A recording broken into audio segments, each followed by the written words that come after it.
В Ингушетии под председательством главы региона Махмуда Али Калиматова будет создана межведомственная комиссия по налогам и сборам. Данное решение было озвучено на встрече главы Ингушетии с заместителем руководителя Федеральной налоговой службы России Дмитрием Сатиным и начальником управления кадров ФНС России Игорем Шевченко. Лично возглавлю межведомственную рабочую группу по налогам и сборам, в которую войдут руководители всех ответственных структур. Мы сможем восстановить бюджет республики при условии, что налогоплательщики станут добросовестнее относиться к своим обязательствам. Уверен, это положительно скажется на повышении благосостояния жителей республики, подчеркнул Махмуд Али Калиматов. Необходимость создания подобной комиссии, по мнению главы региона, назрела давно.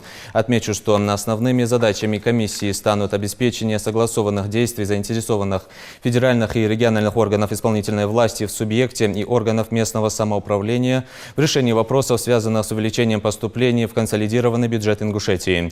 А цель работы комиссии – увеличение поступлений налогов в бюджет путем побуждения налогоплательщиков к самостоятельному уточнению налоговых обязательств и недопущению нарушений налогового законодательства в последующих периодах.